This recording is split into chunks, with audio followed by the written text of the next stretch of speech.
Hey, welcome to How to Build Your Home. This is Keith. I want to give you kind of a market update.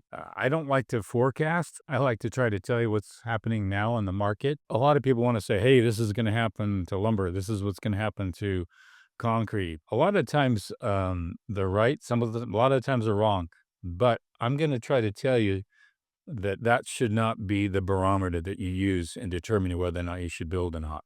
I'm going to talk about some real issues that sometimes even the artificial intelligences just don't pick up on. Like last night, I was researching through Grok and Chat GTP and what's the market sentiment, and they went down the list. That right now, there's builder sentiment has dropped. New building permits have dropped, which is new building starts are now down. And they went through a whole list. AI, especially Grok, actually indicated that there's not enough skilled labor in the market right now.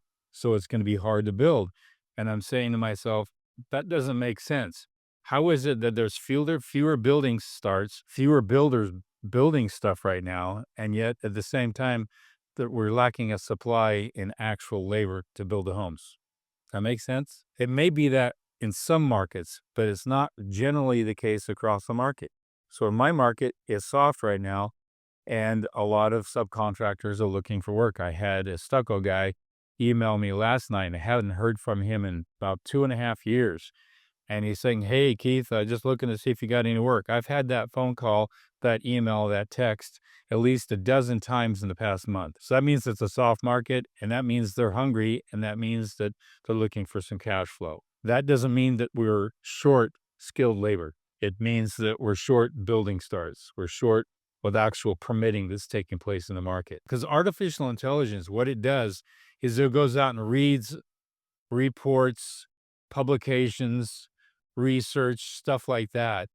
But I want to know if an AI has actual boots on the ground, and probably doesn't. And so that information comes from just experience and knowing what's really going on in the market. So here's what my take is. I looked at a lot of stats. Lumber is flatlined. It's not at its all-time high like it was before the pandemic. It's actually gone down, and it's pretty much staying level. That's a good sign. Concrete looks like it could go up, and it typically does this year on, year after, about 1 to 1.5%.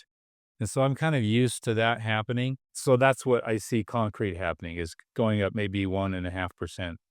But I can factor that in. What I can't factor in is what happened during the pandemic, where lumber was going up 15% in just like 2 or 3 months period of time. And that was really brutal on budgeting and brutal on new builds. I wouldn't recommend that at all. So I don't see that happening. Interest rates are still not at the 7%, they're lower. However, yesterday I was trying to deal with a client, and she found out the interest rate jumped up 0.5%, and it really made a dent kind of in what she can do. So it's making us adjust things. Locking in a good interest rate right now is really kind of key. But what I want to go over is some stuff that people never talk about when it comes to whether or not you should build or whether or not you should wait. And you know me, I love to build in stages. I love to plan. I just came from a job where I just put in a new sign for a new build, and a great client. This client spent a lot of years, has the land paid off, has some savings ready to rock and roll, was able to pay out of pocket a lot of preliminary stuff like architectural engineering, dirt work, geotech, stuff like that. And as a result, when this client went to the bank, was able to get a loan pretty quick. And we're also doing some neat things to this home, and you'll want to make sure you watch this home. It's a new series called Washington Build, or the Washington City Build.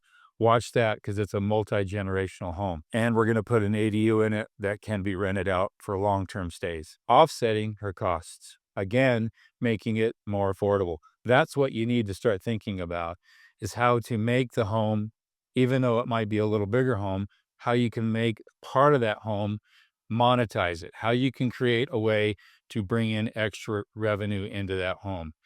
And then you can build pretty much anytime. You shouldn't worry about market sentiment and other things happening in the market.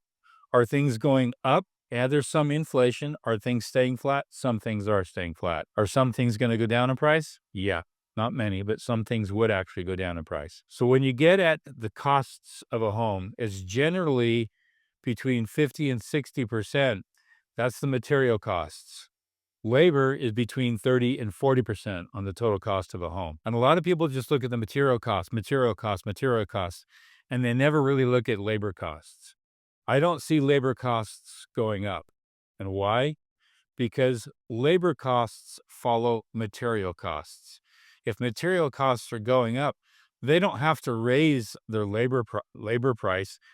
Most subcontractors would automatically charge maybe a 15 or 30 or whatever percent on the total material costs as part of their estimate. So if material costs are going up, labor costs are going up as well. By the way, I want to ask an interesting question. The presidency just put in a bill to go to the legislature where there's going to be no tax on tips. Does that mean that we don't have to pay the 15 to 20% on tips anymore? Can we go back to the 10% since they're not going to be taxed on tips? Just thought I'd ask that.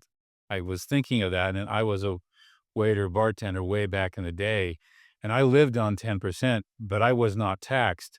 Midway through my career in the service industry, I was taxed and I was audited twice.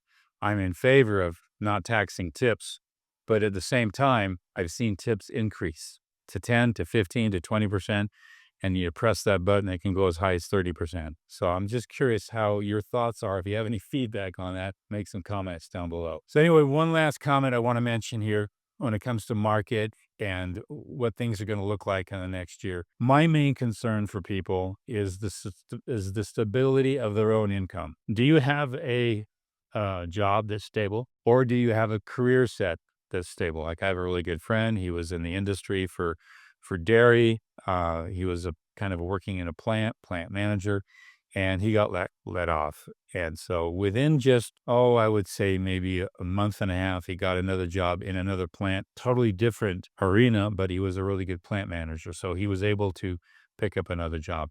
Do you have a skill set? Do you have a career? Do you have an ability that can actually go into different areas of the market and pick up work? Are you really stable? And is your particular market stable? Or is your business stable? Are you bringing in enough revenue so you can actually support a home? And remember, the average cost of a home, or at least good financial advisors would tell you that you should never spend more than 28% on the total of your income for the year on a home. So if you're in that range and you can keep above 28% and maybe it's 20% or less, that's also a plus. Right now, if I was in the situation that a lot of young families or first-time home buyers or first-time owner builders, I wouldn't be scared of building a home right now because costs are not exceeding a rapid change in costs. We're not seeing really rampant inflation right now. It may come in some areas, especially with some foreign materials, but I'm not seeing that right now. What I'm seeing is labor is softening, and that's a good sign. That's 30 to 40% on your total bills right now. So it's optimistic. I'm cautiously optimistic. I'm not saying things are painted with rose-colored glasses. I'm not saying that at all.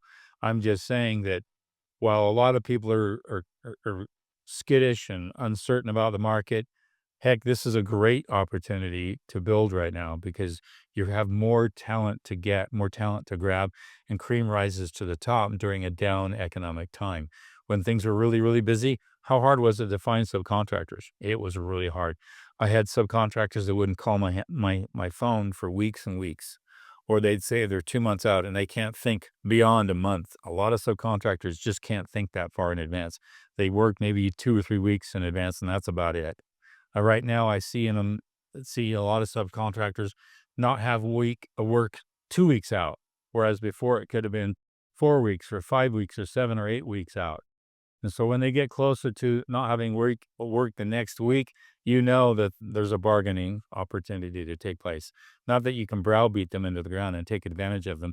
No, but you can actually get a better price for what you're asking for. So right now, labor is actually looking good and everything else is pretty stable. It's whether or not your income's stable. And if you can go in phases and build a home and pay one thing off and another thing off and another thing off, then when you do and eventually take out a loan, if you need to, you've got a chunk of that taken care of. And that's the best route I can do. And the one thing that's going to look good in the next couple of months is probably land costs. Land costs, I think, are not going up. In fact, most of the places in the country, they're stabilizing. or I think that they're going to go down. If the economy goes down a little more, or the interest rates stay high, or even go higher, watch real estate and watch land costs come down because people are going to want to liquidate and they're going to be aggressive on that liquidation. So, this is just, again, my take. A lot of thoughts on that and take it to heart. Listen, I'll give you another market update later this year. I just wanted to give you how it's looking for second quarter and mid through the summer. And again, this is just a guy with boots on the ground. This is Keith with How to Build Your Own Home. You guys take care.